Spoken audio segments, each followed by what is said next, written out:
The call that shouldn't have happened. Lincoln Ridge Elementary School had been closed for hours. The halls silent, the lights off, except one.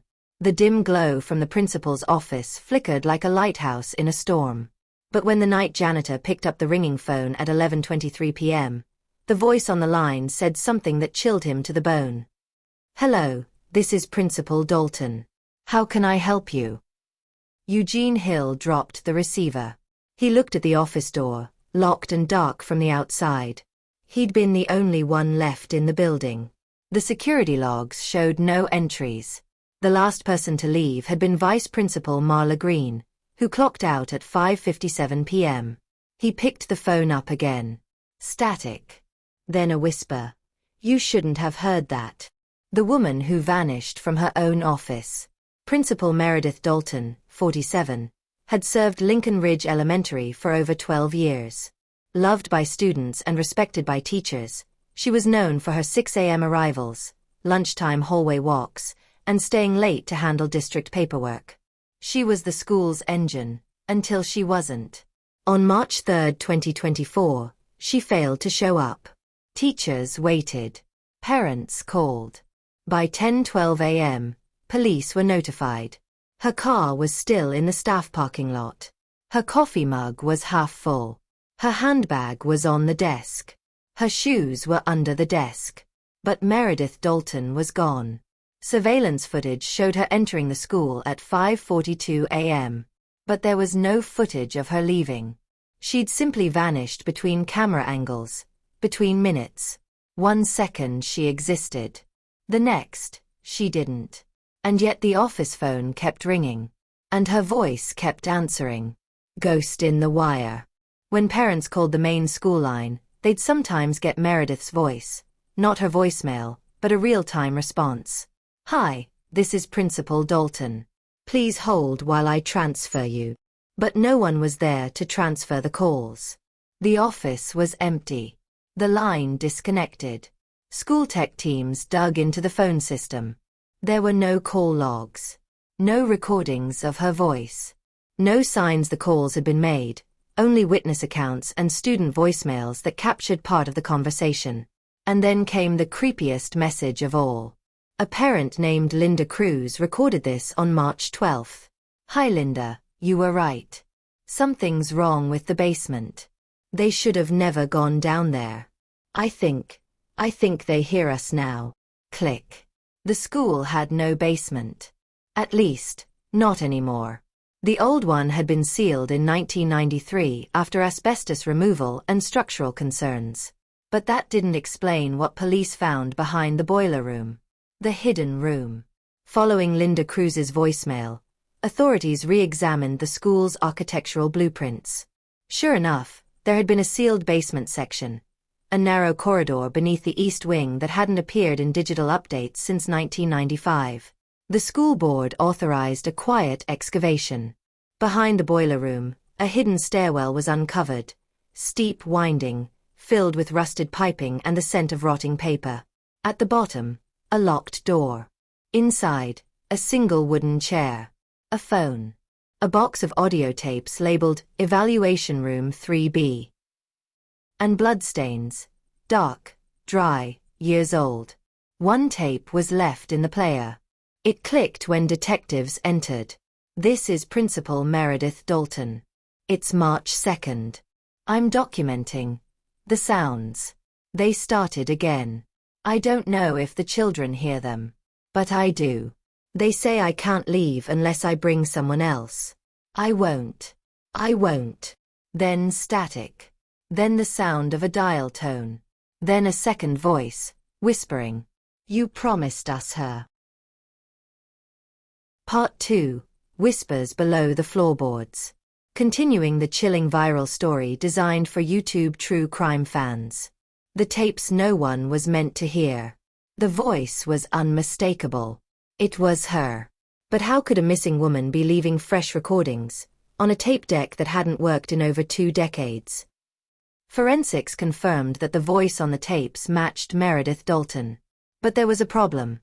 The cassette recorder hadn't been functional since 2006. Water damage. broken playback head, frayed wires. Yet, multiple tapes were found newly recorded, dated within the last 2 weeks. Some were whispers. Some were screams. On tape 7, Dalton could be heard pleading. "They're coming through the walls now. I can't sleep in the office anymore. I tried to tell the board.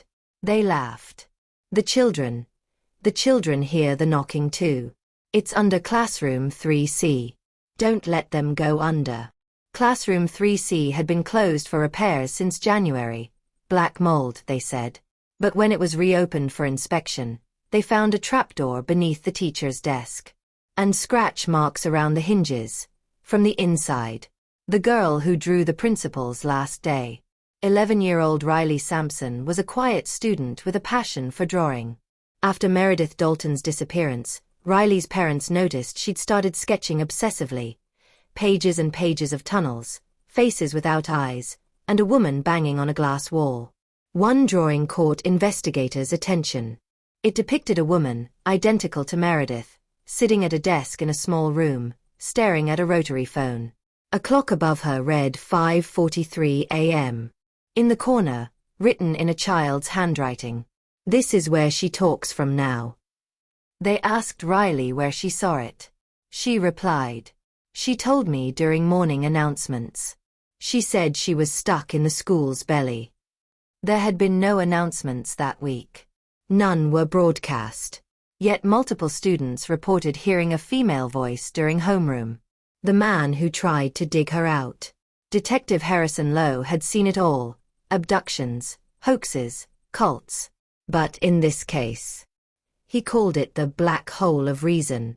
He led the team to dig beneath classroom 3C.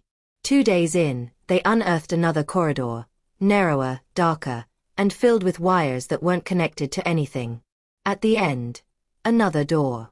This one metal, padlocked from the inside. They heard something from within. Not a scream. Not a cry for help. A phone ringing. They brought in a forensic phone technician. The line wasn't active, he said. It couldn't ring. Still, it rang for 5 straight minutes. When the door was opened, no one was inside. Just a note on the floor. "You keep opening the doors, but you never listen to the ringing." That night, Lowe received a call on his personal number. The voice. "Detective Lowe. You left the door open. Now they can call you too." The surveillance that disappeared. The district quietly installed hidden cameras across the school after the second call incident. On March 22, around 3:41 a.m., a motion alert triggered in the principal's office. Footage showed the door unlocking from the inside. Then Meredith Dalton stepped out. Same clothes. Same glasses. Same red lanyard with her name tag. She walked down the hallway. Paused at classroom 3C. Looked directly at the camera. Smiled. Then vanished mid-step. Frame by frame, her body faded like static. Not into the shadows, into the signal. The footage was sent to the FBI. But the moment they extracted it for analysis, the drive wiped itself clean. The original SD card? Melted. But one still image survived on the school's backup server. Meredith. Smiling. Captioned with a glitching overlay that read, "Office. Active. Line. Engaged. Do not pick up." Part 3. The voice that followed them home. The staff meeting that never ended. The teachers said the door slammed shut at exactly 4:44 p.m. By the time they got it open, they were all there, every staff member but one. But no one could remember who was missing. On March 28, a mandatory staff meeting was held in the library to discuss student safety in the wake of Dalton's disappearance. Vice Principal Marla Green locked the door behind her for privacy. 30 minutes in, the projector flickered to life on its own. It wasn't connected to a laptop. Instead, it played black and white footage of the principal's office, live. But there was no camera feed set up there. On the screen, Meredith Dalton was pacing the office, talking to someone off camera. Her lips moved, but no sound came out. Then she stopped, stared directly into the camera again, and mouthed something. "One of you let it out." The lights in the library went out. When they came back on, every door in the school unlocked simultaneously, a safety override that could only be triggered from the principal's console. No one had touched it. The whispering hallway. After that meeting, multiple staff members reported hearing voices in the hallways, specifically in the early morning, before sunrise. Custodian reports logged at 4:12 a.m. describe laughter near the second-grade classrooms. One janitor, Marcus Evans, quit abruptly after reporting this. "I heard her heels clicking down the hallway. I thought maybe Meredith was back. I turned to greet her, and there was no one. But the sound kept going, toward the office. I followed it. And when I stepped inside, the phone was ringing. I picked it up." The transcript of that call was chilling. Caller: "Thank you, Marcus. You've been kind. Now pick someone else." Evans: "I what?" Caller: "You have 1 week. Or it'll be your name on the next roster." Evans turned in his keys the next day. What they found in the roster room. Lincoln Ridge had a tiny administrative wing called the roster room, where archived attendance sheets, expulsion reports, and teacher contracts were stored. A local journalist, Dana Wester, obtained permission to examine the school's paper records in search of anything connected to Meredith's disappearance. What she found instead was a name that wasn't supposed to exist. Name: Meredith Dalton. Position: interim principal. Start date: March 3, 1993. End date: active. This was impossible. Meredith Dalton had only been appointed in 2012. Beneath her name, written in fading red ink. Assigned after an incident with Principal Harris. Voice clearance granted. Room 3B access logged. Dana searched for Principal Harris. No records. No district files. No photos. Nothing. She brought this to the district superintendent, who denied the name ever existed. The next day, Dana went missing. Her last call was to the school at 3:14 a.m. No one answered, yet her phone was still connected for 6 minutes and 31 seconds. On the audio, silence, and then, faintly, "Tell Marcus he chose wrong." The night call that made national news. By now, the case was viral. Reddit threads exploded. TikTok clips of the voice of Dalton racked up millions of views. The school was flooded with media. Then came the call that changed everything. On April 3, during a live interview on WLBX Channel 8, the school's landline began ringing. The anchor answered on air, expecting a prank. But it wasn't a prank. It was Meredith Dalton. She was calm, eerily composed, speaking in present tense. "This is Principal Dalton. Thank you for calling. Please hold, your place in the line is important." The line clicked. Then another voice spoke. This time, it wasn't her. It was a child. A boy. He whispered, "She's not alone. They're still hungry. The school was built over the wrong ground. They chose her. Now they want you." Then screaming. Then a final message. "If you pick up again, they'll know your name too." That call was traced back to the school's unconnected basement line. The building was immediately closed. Part 4. They built it over silence.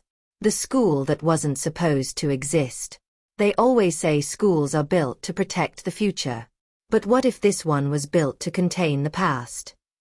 After the live call incident, Lincoln Ridge Elementary was shut down indefinitely. But internet sleuths, led by a researcher named Grant Alvey, started digging into the land records of the school's property.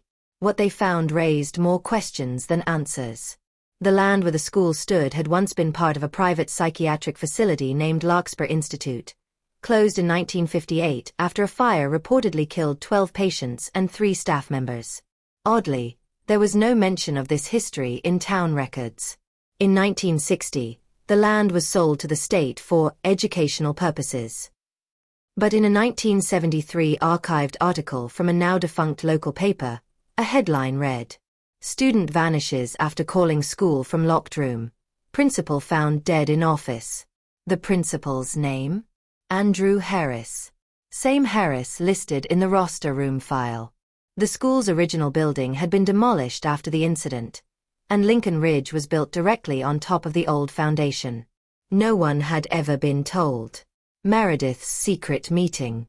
Months before her disappearance, Meredith Dalton met privately with a retired teacher named June Holbrook, who taught during the early years of Lincoln Ridge. According to June's niece, Meredith had questions about the rooms that weren't supposed to be opened. June refused to speak on it. Until now. In an interview recorded weeks before she died in a car accident, June said this. "They knew the place was wrong. We heard things. Phones would ring when the cords weren't plugged in. Kids would speak of the hallway man. We thought it was stress or ghost stories. But Harris was the first. He said the phone spoke back to him. After he died, they told us to stop asking." When asked what happened to Harris, June's eyes filled with tears. "He picked up the line too many times. And then he became the voice they all heard." The final tape. In early May 2024, demolition crews were prepping the school for destruction when they uncovered a sealed office space behind the main hallway, lined with steel and soundproofed. It was built behind the principal's office but had no official architectural record. Inside was a single reel-to-reel recorder, running. It had been recording for 26 hours straight. The final recording, now known as the Dalton tape, is part of open FBI records. Here's the transcript. Meredith Dalton. "I know now. It's the school. It was always the school. The line isn't for help. It's for them. They need someone on this side to keep the signal alive. They chose Harris. Now me. And soon, someone else. Unidentified voice. Childlike. Will you stay with us now?" Dalton. "I have to warn them." Voice. "Then we'll use your voice." Dalton. "Wait, no, please don't." Screaming. Then static. Then, one last sentence in Meredith's voice. "This is Principal Dalton. If you're hearing this, hang up immediately." The tape ends there. The voice that made it out. On June 8, 2024, Vice Principal Marla Green received a voicemail. She had moved 300 miles away and changed her number. But the voicemail came from the Lincoln Ridge landline, despite the building being completely powered down. The message. "This is Principal Dalton. I understand you've transferred districts. Please confirm your student roll call at 6:06 a.m. tomorrow. Or we'll start without you." Marla destroyed her phone. That night, she was found wandering her backyard, mumbling over and over again. "I heard the phone ring. But I didn't pick up. I didn't. Part 5. The bell that keeps ringing. Conclusion 2. The principal's office was empty, but her voice kept answering calls. The man who answered anyway. He thought it was over. That the school's secrets had been buried. But curiosity is louder than caution, and no one told the demolition contractor not to answer the phone. After the final tape was recovered, demolition was scheduled. Lead contractor Kenny Marsh was given strict orders: clear the structure, avoid the boiler room, and never interact with any remaining electronics. But on June 10, his crew heard the unmistakable sound of an old-school landline ringing from under a pile of concrete. Thinking it was a prank, Kenny answered. The next day, he called out sick. The day after, he disappeared. His work trailer was found abandoned outside the construction site with only a note inside. "Don't let them use my voice. Burn it all." A second note was scrawled on the whiteboard in red marker. "The bell never stopped ringing. You just stopped hearing it." The wrecking crew walked off the job. The school remains half demolished to this day. Meredith's name in the static. An independent audio engineer named Rita Kelso obtained a leaked copy of the Dalton tape from a whistleblower. She ran the audio through multiple deep filtering layers. At the -38 dB range, a level no human voice naturally operates at, she discovered something chilling. Under the static were multiple voices. Not just Meredith's. A child crying. A man reciting what sounded like student names. And one sentence, looped over and over beneath the noise. Meredith isn't speaking anymore. She's only echoing. That phrase spread like wildfire. Online forums dubbed the phenomenon the Dalton echo, a supposed voice pattern that causes feelings of déjà vu, insomnia, and disassociation. TikTok creators claim to hear Meredith whispering through their phone speakers, even when videos were muted. One teen uploaded a slowed clip of the tape's ending, with the caption, "She said my name. I swear. Listen." That clip. Over 23 million views in under a week. The town that stopped answering calls. The town of Meadowbrook, where Lincoln Ridge is located, has since experienced an unnatural rise in phone-related incidents. 32 residents reported hearing their phones ring even when turned off. 911 dispatch received blank calls traced back to lines disconnected decades ago. A retired teacher claimed to see Meredith walking through a mirror in her living room after receiving a FaceTime call from unknown. Following public outcry, the town council held an emergency vote. On July 1, 2024, they ordered that the area code 509, the prefix that Lincoln Ridge had used, be completely disconnected from the national grid. New area codes were issued. Old phone lines were physically torn from the ground. But the calls never stopped. One local teen documented a phone booth near the town square still ringing nightly at 2:33 a.m. Inside the booth, written in marker, "Answer once, you hear her.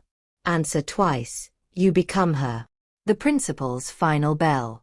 The story ends, or seems to, with a video uploaded to YouTube on July 8, 2024, by a mystery user named at echoed line 509. Title: The Principal's Voice, Unfiltered, Final Broadcast. It begins with silence. Then, "This is Principal Meredith Dalton. If you're hearing this, it's too late to hang up. I've memorized your voice now." The screen cuts to static. A bell rings. Then a final, calm sentence. "Please report to the principal's office. You're already late." The video ends. But for some viewers, their phones rang immediately afterward. No caller ID. No number. Just silence on the other end. And breathing. What if she never disappeared? What if we just stopped recognizing her voice? Because now, it sounds like ours. Full story completed.